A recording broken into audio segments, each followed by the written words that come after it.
Educação à distância, mudando realidades.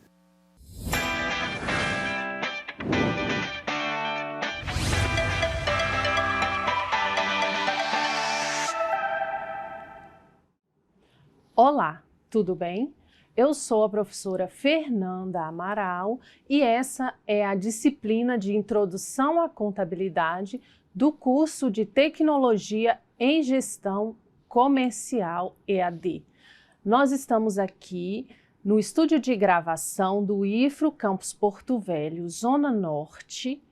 Ao fundo tem uma parede branca com as palavras EAD mudando realidades na cor verde. Bom, agora irei fazer minha audiodescrição.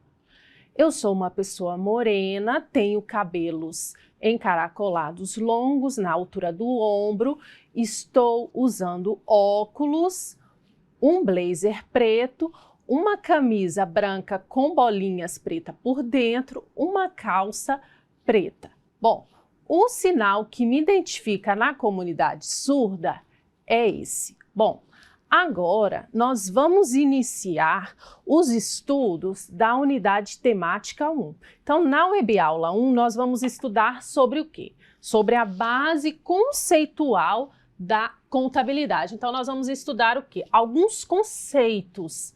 E lembrando que alguns conceitos da contabilidade são diferentes dos conceitos que a gente utiliza no nosso cotidiano. Por quê? Porque a contabilidade, como nós vamos ver, ela é uma ciência social. Então, nós vamos estudar o que é evolução, definição, normas, campo de aplicação, o patrimônio, a representação e a função econômica da contabilidade. Então, vamos primeiro falar da evolução histórica.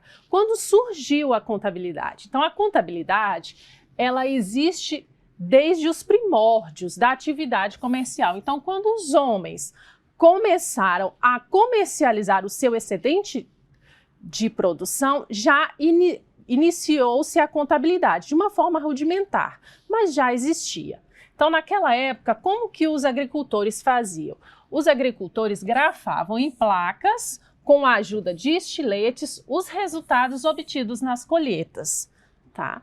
Nós temos uma outra questão, que é o acúmulo de capital e a demanda por novos produtos alavancaram a criação de novos negócios e geração de empregos. Com isso, surgiu o quê? O método das partidas dobradas. Aí nós já temos a escrita, os papéis para fazerem os registros, e surgiu o quê? O método das partidas dobradas para fazer o registro do quê? Do acúmulo desse capital, certo? Então, a evolução da contabilidade está relacionado ao desenvolvimento econômico. Bom, vamos para o conceito de contabilidade. Então, segundo Ribeiro, que é aquele livro que eu falei que está disponível lá na minha biblioteca, a contabilidade é uma ciência social que, por meio de suas técnicas, possibilita o controle permanente do quê? Dos atos e fatos que afetam o patrimônio das empresas.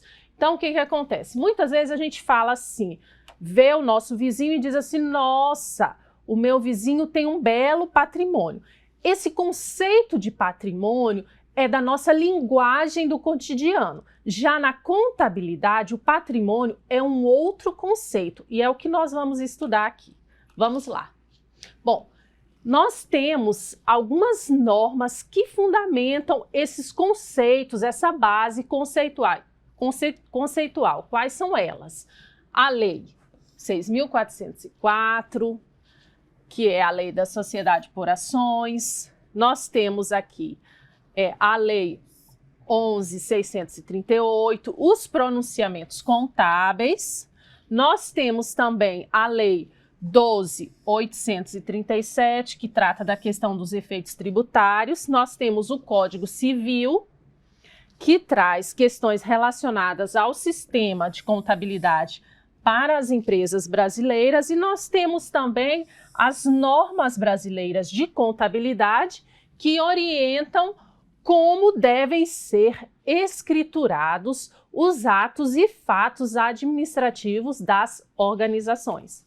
Bom, e qual é o objeto de estudo da contabilidade? Então, como eu disse, é o patrimônio. Na nossa linguagem do cotidiano, então fala assim, meu vizinho tem um belo patrimônio. Já na contabilidade, o conceito de patrimônio é diferente. Então, o que é patrimônio na contabilidade? Então, patrimônio na contabilidade ele é formado por bens e direitos e também pelas obrigações. Aí nós temos as obrigações, elas podem ser obrigações com terceiros e obrigações com sócios, obrigações e dívidas, a gente pode fazer a relação. Obrigação, o que é uma obrigação? É uma dívida com terceiros. Nós vamos estudar isso com mais profundidade durante as aulas. Bom, composição do patrimônio, então, que eu disse que o patrimônio ele é formado, segundo o conceito da ciência contábil, por bens e direitos. Então, esses bens e direitos recebem um nome especial de ativo. Já as obrigações, e aqui a gente tem as primeiras obrigações, são obrigações com terceiros, e o patrimônio líquido, que também é chamado de obrigações com sócios, recebem o nome de passivo. Então, são vários palavrinhas novas que vocês vão estudar nessa base conceitual. Então, oriento que vocês façam o quê? Assistam às aulas, construam os mapas mentais, façam uma síntese do roteiro das unidades para que vocês consigam se apropriar desses novos conceitos, tá? Lembrando sempre essa diferença. O conceito de patrimônio na linguagem do cotidiano é diferente do conceito de patrimônio na linguagem contábil, tá? Na ciência contábil. Então vamos lá, a contabilidade ela estuda o patrimônio. Então nós já vimos que patrimônio é formado por bens, direitos e obrigações.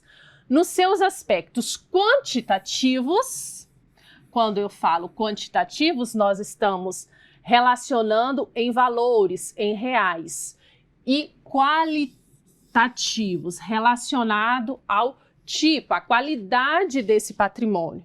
Então, um exemplo, caixa é um aspecto qualitativo. O que eu lanço lá no caixa da minha empresa? Então, sempre quando nós vamos trabalhar com caixa, o que eu lanço lá na conta do caixa da empresa? Então, quando eu falo caixa, são aqueles valores que estão em espécie lá na empresa. A maioria das empresas hoje não trabalha com dinheiro em espécie, mas tem algumas ainda, as micro e pequenas empresas, que ainda trabalham, dependendo do ramo de atividade. Então, nós temos aqui a conta caixa, que é onde eu vou lançar os meus valores relacionados à movimentação de dinheiro com espécie, relacionado à espécie. Então, o aspecto qualitativo, ele visa agrupar os bens e direitos e obrigações de acordo com a natureza de cada item. Já quando eu digo que o meu caixa tem 10 mil, eu estou relacionando as questões quantitativas, ou seja, eu atribuí que lá na minha conta caixa, lá na minha empresa, eu tenho de dinheiro em espécie 10 mil reais. Bom, e o que são conceito de bens? Então, o que são bens conforme a base conceitual da contabilidade? São coisas capazes de fazer as necessidades humanas, suscetíveis de avaliação monetária. Aí nós temos o bem tangível e o bem intangível. Então vamos lá. Nós temos que, o que são bens? São elementos que podem ser avaliados monetariamente e podem ser destinados para uso, troca ou venda. Então aqui eu tenho um exemplo aqui de um bem tangível, nós temos aí nessa figura um carro, uma casa, onde está localizado a sede da empresa, se esse imóvel pertence à empresa, e o que são bens intangíveis. Então, bens intangíveis pode ser aquela marca. Então, a empresa, ela tem uma marca dos seus produtos, ou ela construiu algum tipo de produto e detém a patente daquele produto, certo? Então, esses são exemplos de bens intangíveis. Bom, vamos agora para o conceito de direitos. Que são direitos? São valores que a empresa tem para receber de terceiros no curto e longo prazo. Daqui a pouquinho nós vamos estudar o que significa esse curto e longo prazo. Então, exemplo de direitos. Então, sempre está relacionado a receber. O exemplo, duplicatas a receber, valores a receber, aluguéis a receber, tributos a recuperar. Então, a gente pode relacionar o conceito de direitos com as questões. Então, tudo que está relacionado valores a receber é direito. Créditos de tributos a recuperar também é direito. Então, a gente pode criar essas relações para compreender o conceito de direitos. Então, nós temos os bens e os direitos. Eles fazem parte, como eu apresentei anteriormente, do total do ativo, que são valores positivos, a aplicação do recurso que foi investido na empresa. E o que são obrigações? São dívidas. A gente sempre relaciona a palavra obrigação com dívida. São dívidas com outras pessoas. Em contabilidade, tais dívidas são denominadas obrigações exigíveis com terceiros. Então vamos lá, a empresa ela compra de fornecedores e paga com 30 e 60 dias. Então obrigações esse é um tipo de obrigação com terceiro. Então vai gerar o quê? Ela não vai sair o dinheiro do caixa, mas vai gerar uma obrigação com terceiro, com fornecedores. Outro exemplo de obrigações com terceiros que nós temos são os impostos, certo? Então o que acontece? Você emitiu nota fiscal de prestação de serviço, ou você é um MEI. Então, todo mês você tem que ir lá pagar o seu imposto. E isso você lança lá na sua contabilidade. Quando você faz esse lançamento dessa obrigação, vai ser obrigações com terceiros. Aí a gente tem também outro tipo de obrigações com terceiros, salários a pagar, se você tem funcionário. Então, o salário vence dia 30, você tem até o 5º dia útil. Então, no dia 30, você vai lá e lança salários a pagar e até o 5º dia útil você faz o pagamento, tá certo? Então, esses são exemplos de obrigações com terceiros. E nós temos também as obrigações com sócios. Então, exemplo de obrigações com sócios. Os sócios, eles investem na empresa, eles tiram dinheiro do bolso deles, do CPF deles e colocam na empresa, que é o quê? O CNPJ. Então, quando eles tiram e colocam esse dinheiro, então a gente tem lá a continha que eu lanço, a conta contábil que eu lanço essa informação, que é a conta capital social. E outras contas que fazem parte também das obrigações com sócios, que nós vamos estudar durante essa disciplina. Então, eu trago aqui, fornecedores, empréstimo bancário, você pode fazer um empréstimo, salários a pagar e outros.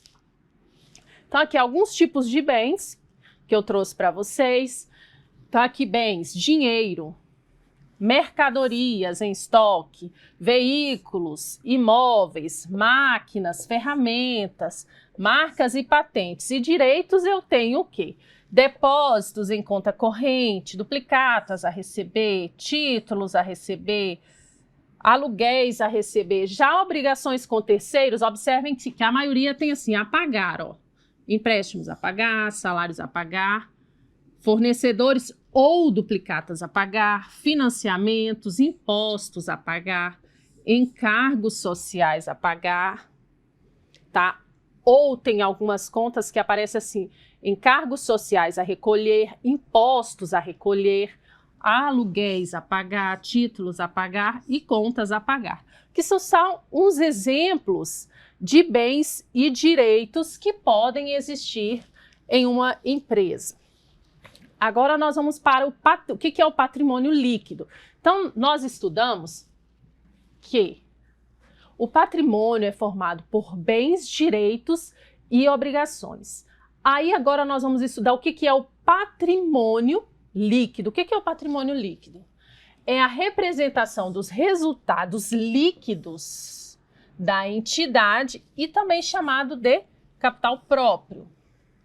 Pode ser proveniente, como eu disse, de investimento dos sócios, capital social e lucros acumulados. O que são lucros acumulados? Então, a empresa, vamos exemplificar aqui, você tem uma empresa, um MEI, que você comercializa vestuário, várias roupas de vestuário.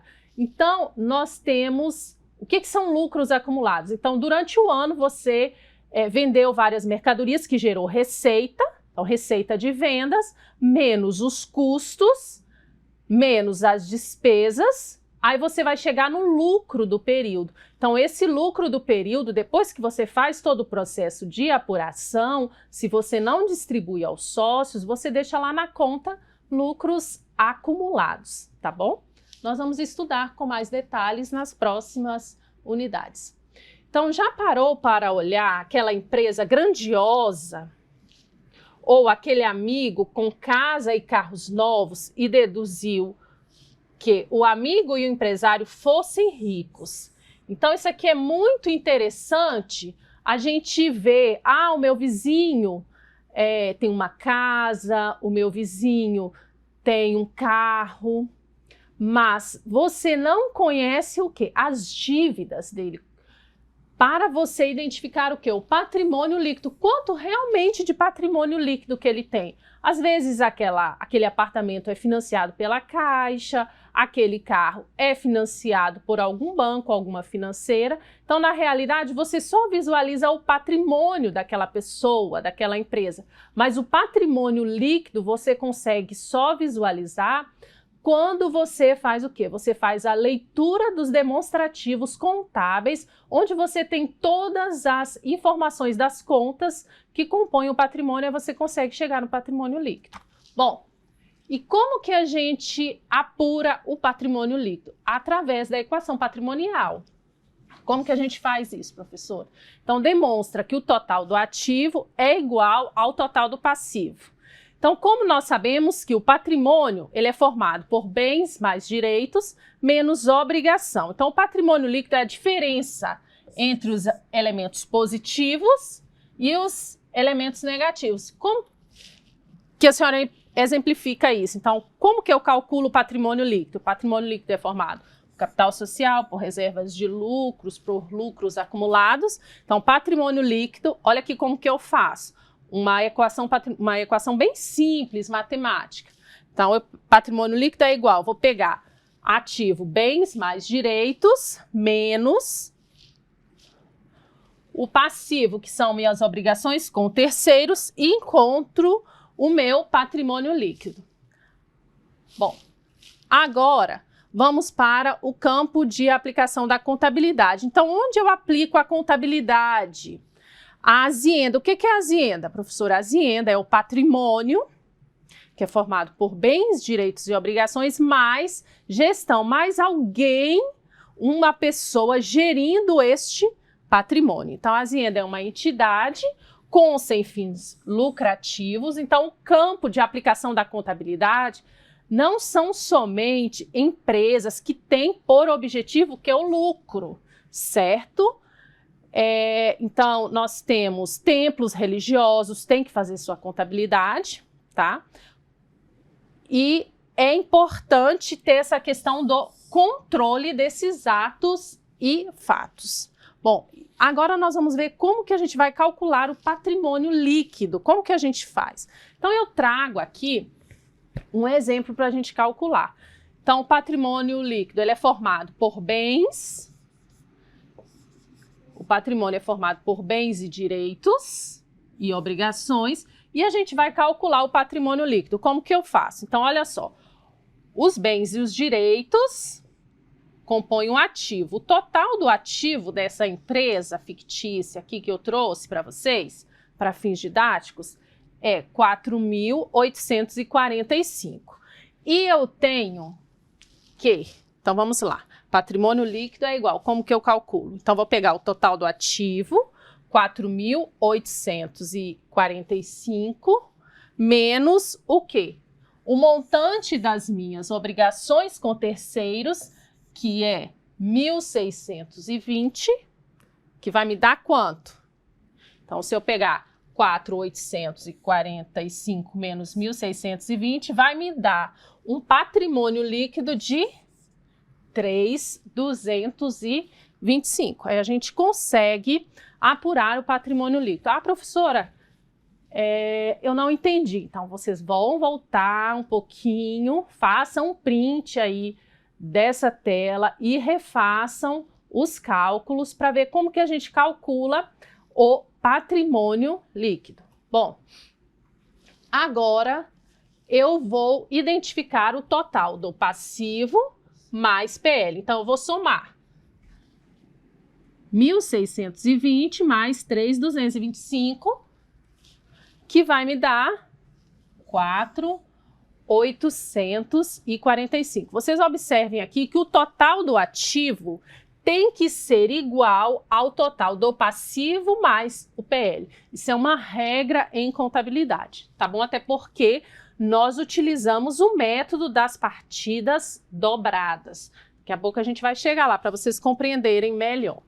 E qual é a função da contabilidade? Então, a contabilidade ela possui duas funções básicas, que é a função administrativa. Então, na função administrativa, a gente trabalha a questão do controle do patrimônio, dos atos e fatos administrativos. Já a função econômica, a gente vai trabalhar o que? Apurar o resultado, ou seja, apurar o lucro ou prejuízo daquela empresa. Então, apurar o resultado, a gente utiliza o quê? Como que a gente apura o resultado? Utiliza a demonstração de resultado. O que é o resultado? É a diferença entre a receita. O que é receita na contabilidade? É o quanto eu vendi de mercadoria, é o quanto eu prestei de serviços em determinado ano. Então, é a diferença entre a receita e as despesas. Então, ela pode ser positivo ou lucro, quando as receitas são superiores às despesas. Pode ser negativo ou prejuízo, quando as receitas é inferior às despesas. Essa situação aqui é muito preocupante para as empresas. E nulo, quando o valor das receitas é igual ao valor das despesas. Também complexo. Por quê? Porque quando a gente monta um negócio, o objetivo é ter o lucro. Por quê? Porque você investiu capital naquela empresa e aquele capital tem que lhe dar um retorno. Por quê? Porque senão é melhor você deixar esse recurso aplicado lá na poupança, tá certo? Do que abrir um negócio que é de alto risco e ter lucro zero ou ter prejuízo. Então é bom a gente fazer essa análise adequadamente. Bom, vamos para a definição de receita. Então o que eu falei? Receitas são aumentos nos ativos ou reduções nos passivos. São o quê? Vendas, venda de mercadoria, perdão de dívida, que resultam no aumento do patrimônio. Então, quando eu vendo, o que acontece? Eu aumento meu patrimônio líquido, certo? Bom, definição de despesas são reduções nos ativos ou aumento nos passivos, que resultam em reduções do patrimônio líquido. As despesas elas são necessárias para a manutenção do negócio. E qual é a finalidade da contabilidade? Professora, mas eu serei um gestor comercial. Por que eu tenho que estudar contabilidade? Porque você precisa saber fazer a leitura dos demonstrativos que são elaborados. E se a empresa que você atua, ela não tem essa prática de utilizar a contabilidade gerencial, a contabilidade financeira para subsidiar as decisões, é interessante que você comece a adotar essa sistemática. Por quê? Porque uma empresa que não acompanha adequadamente a contabilidade da sua empresa só faz a contabilidade para fins fiscais, pega toda a papelada e manda lá para o contador para fazer a questão tributária, pode chegar um momento que essa empresa vai fechar as portas. Então, a contabilidade, ela é essencial. Por quê? Porque você precisa saber, bom, eu tirei o meu dinheiro que estava lá na poupança, investi nessa empresa, essa empresa está dando prejuízo, então, bom, o interessante é fazer o quê? Se está dando prejuízo, eu tenho que analisar o que está acontecendo e tomar as devidas decisões, porque senão é melhor você deixar esse dinheiro aplicado na poupança ou qualquer outro rendimento para evitar essa questão de descapitalizar o seu recurso. Bom, então a contabilidade ela tem por objetivo fornecer informações úteis aos usuários para a tomada de decisão, buscando o quê? A continuidade e crescimento da empresa. Quem são os usuários? Então, os usuários, nós temos os usuários internos, que são aquelas pessoas que estão dentro da organização, e nós temos os usuários externos. Então, muitas vezes, você compra a prazo.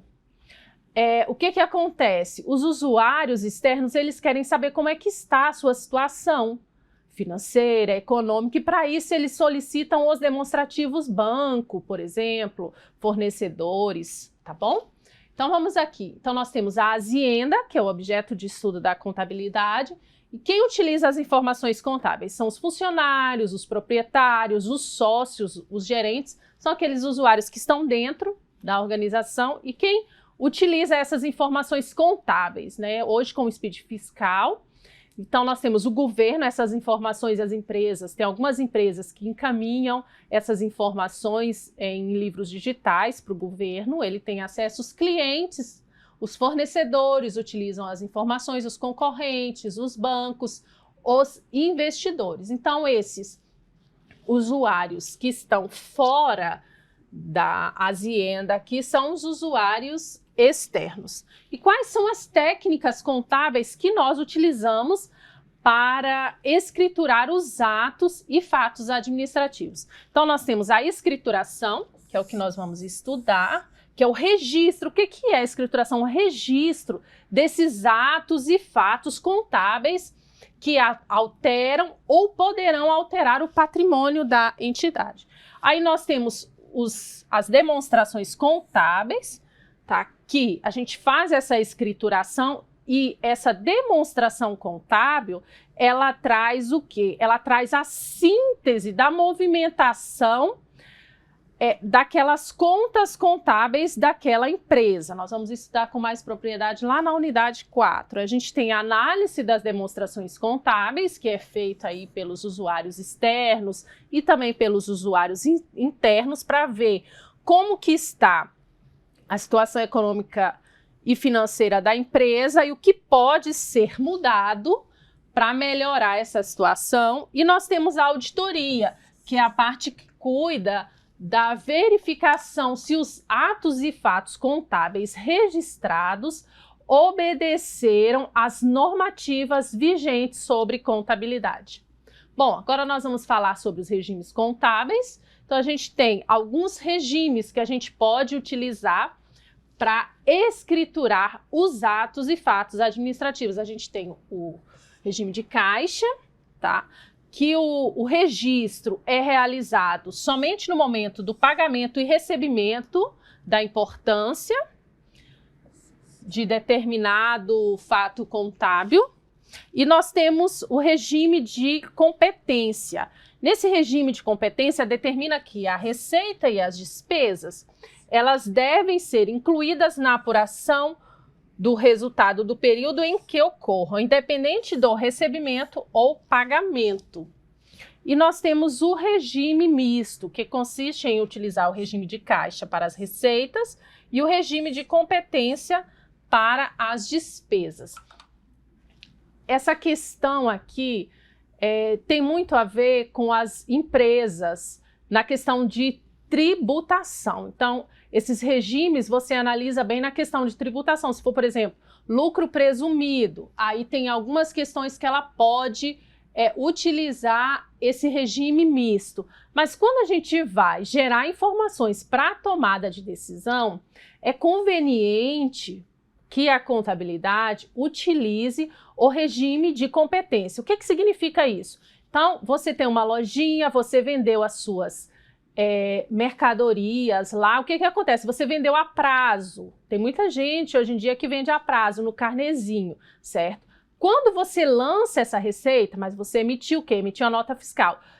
Mesmo que você não receba na hora que você emitiu a nota fiscal, você tem que realizar o quê? O lançamento desse fato administrativo que altera o patrimônio da sua empresa. As despesas do mesmo jeito, então os salários. O funcionário só recebe no 5º dia útil, mas pelo regime de competência, quando chega no dia 30, você tem que lançar a despesa e lançar a obrigação a pagar salários, tá certo? Então, essa é a diferença entre os regimes. O regime de competência é conveniente você utilizar para uma base da contabilidade gerencial e financeira. Já o regime misto e de caixa é quando você não trabalha com contabilidade financeira e não trabalha com a contabilidade gerencial e é lucro presumido. Então, nesse caso, a legislação tributária, ela aceita você utilizar esse regime. Bom, aqui estão as referências que fundamentaram a construção desses slides. Finalizamos aqui a nossa parte conceitual sobre contabilidade, sobre introdução à contabilidade. Meu muito obrigado e até a próxima oportunidade. Tchau, tchau.